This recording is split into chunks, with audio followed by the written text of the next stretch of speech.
प्रियंका और आप देख रहे हैं इंडिया पब्लिक खबर। संसद के बजट सत्र में जारी गतिरोध के बाद राजनीतिक बयानबाजी और तेज हो गई है। सत्र के पहले चरण में बार बार हंगामे और स्थगन के कारण कामकाज प्रभावित रहा, जिसके बाद सत्ता पक्ष और विपक्ष के बीच टकराव खुलकर सामने आ गया।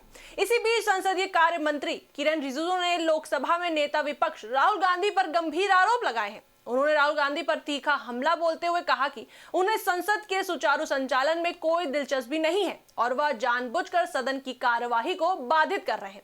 उनके इस बयान के सामने आते ही राजनीतिक हलकों में बहस तेज हो गई। आइए जानते हैं कि पूरा मामला है क्या और कहां से ये शुरू हुआ। दरअसल अरुणाचल पश्चिम के अपने दौरे के दौरान दिए गए इंटरव्यू में किरण रिजिजू ने कहा कि राहुल गांधी को सदन की कार्यवाही में भाग लेने से ज्यादा मुद्दे बनाने में रुचि है। कुछ गैर सरकारी संगठनों ने राहुल गांधी को यह विश्वास दिलाया है कि उनकी पार्टी के अच्छे दिन आने वाले हैं, इसलिए वे संसद में आक्रामक रुख अपना रहे हैं।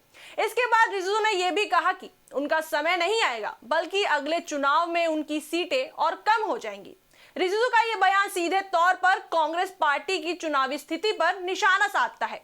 वहीं अपनी बात को आगे बढ़ाते हुए उन्होंने कहा, कांग्रेस लगातार चुनाव हार रही है और इसी हताश में वह संसद के कामकाज को प्रभावित कर रही है। सरकार ने कई बार विपक्ष से संवाद की कोशिश की, लेकिन उसका कोई सकारात्मक परिणाम नहीं निकला। रिजिजू ने साफ कहा कि सरकार अब कांग्रेस को मनाने के लिए कोई अतिरिक्त कदम नहीं उठाएगी। उनका कहना था कि वे कांग्रेस के वरिष्ठ नेता केसी वेणुगोपाल समेत कई नेताओं से बात कर चुके हैं। इसके बावजूद सदन में व्यवधान जारी है। उन्होंने कहा, हमने अपनी तरफ से पूरी कोशिश की है, अब कांग्रेस को खुद तय करना है कि वह सदन चलने देगी या नहीं। वहीं ये बयान उस समय आया है जब लोकसभा में बजट सत्र के पहले चरण के दौरान कई दिनों तक हंगामा और स्थगन की स्थिति बनी रही, जहां एक तरफ सरकार का आरोप है कि विपक्ष जानबूझकर कामकाज में रुकावट डाल रहा है, तो वहीं दूसरी तरफ विपक्ष का कहना है कि उन्हें अपनी बात रखने का मौका ही नहीं दिया जा रहा है। इसके बाद रिजिजू ने यह भी दावा किया कि संसद में कांग्रेस पर छोटी पार्टियों का दबाव है कि वह हंगामा ना करे। उनके अनुसार छोटी पार्टियों को लगता है कि लगातार व्यवधान के कारण उनका बोलने का समय बर्बाद हो रहा है। रिजिजू ने कहा, पूरा विपक्ष कांग्रेस के साथ नहीं है, कुछ दल चाहते हैं कि सदन की कार्यवाही शांतिपूर्ण ढंग से चले। उन्होंने यह भी कहा कि कुछ विपक्षी सांसद निजी तौर पर उनसे संपर्क कर रहे हैं और चाहते हैं कि संसद का कामकाज सामान्य रूप से चलता रहे। इससे यह संकेत मिलता है कि विपक्ष के भीतर भी इस मुद्दे पर एक राय नहीं है। दरअसल ये पूरा विवाद तब शुरू हुआ जब राहुल गांधी ने पूर्व आर्मी चीफ एमएम नरवणे की अप्रकाशित संस्मरण के अंशों पर आधारित एक लेख का हवाला देते हुए सदन में अपनी बात रखने की कोशिश की। लोकसभा अध्यक्ष ने उन्हें उस लेख का जिक्र करने से रोक दिया। इसके बाद सदन में हंगामा शुरू हो गया। विपक्ष का आरोप है कि उन्हें महत्वपूर्ण मुद्दों पर बोलने से रोका जा रहा है। वहीं सरकार का कहना है कि नियमों का पालन करना सभी के लिए जरूरी है और सदन में अनुशासन बनाए रखना प्राथमिकता है। वहीं सदन में अनुशासनहीनता के आरोप में विपक्ष के 8 सांसदों को बजट सत्र के शेष समय के लिए निलंबित कर दिया गया है। इस कार्रवाई के बाद विपक्ष और अधिक आक्रामक हो गया। कांग्रेस और अन्य विपक्षी दलों ने इसे लोकतंत्र के खिलाफ कदम बताया। विपक्ष ने लोकसभा अध्यक्ष ओम बिरला के खिलाफ अविश्वास प्रस्ताव भी पेश किया। उन पर आरोप लगाया गया कि वे पक्षपात कर रहे हैं और विपक्ष को पर्याप्त अवसर नहीं दे रहे। अविश्वास प्रस्ताव पेश किए जाने के कुछ घंटों बाद ओम बिरला ने सदन की कार्यवाही की अध्यक्षता करने से स्वयं को अलग करने का निर्णय लिया।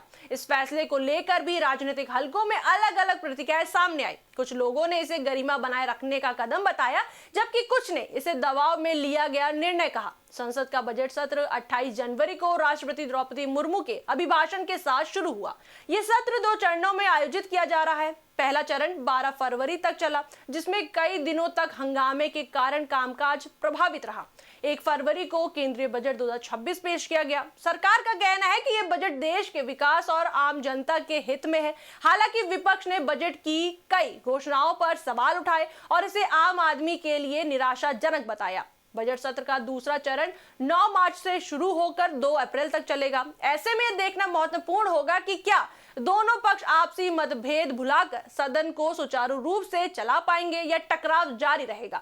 रिजिजू का यह बयान केवल संसद तक सीमित नहीं है, बल्कि इसका असर आने वाले चुनावों पर भी पड़ सकता है। उन्होंने साफ कहा कि अगले लोकसभा चुनाव में कांग्रेस की सीटें और कम हो सकती है। ये बयान राजनीतिक रणनीति का हिस्सा माना जा रहा है, जिसके जरिए भाजपा कांग्रेस की स्थिति को कमजोर दिखाना चाहती है।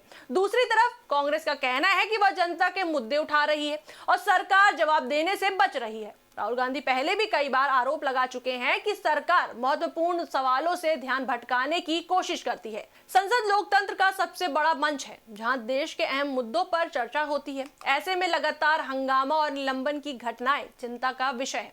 राजनीतिक विश्लेषकों का मानना है कि सरकार और विपक्ष दोनों को संवाद का रास्ता अपनाना चाहिए। अगर संसद का कामकाज प्रभावित होता है तो इसका सीधा असर विधायी कार्यों और नीतिगत फैसलों पर पड़ता है।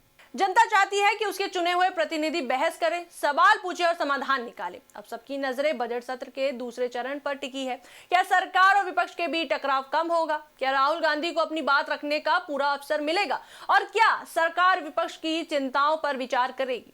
फिलहाल इतना साफ है कि संसद का ये सत्र राजनीतिक बयानबाजी और आरोप प्रत्यारोप के कारण सुर्खियों में बना हुआ है। आने वाले दिनों में स्थिति किस दिशा में जाएगी, ये दोनों पक्षों के रवैये पर निर्भर करेगा। इस पर आपकी क्या राय है, हमें कमेंट सेक्शन में जरूर बताएं। वीडियो को लाइक करें, शेयर करें और मेरे चैनल को सब्सक्राइब करें।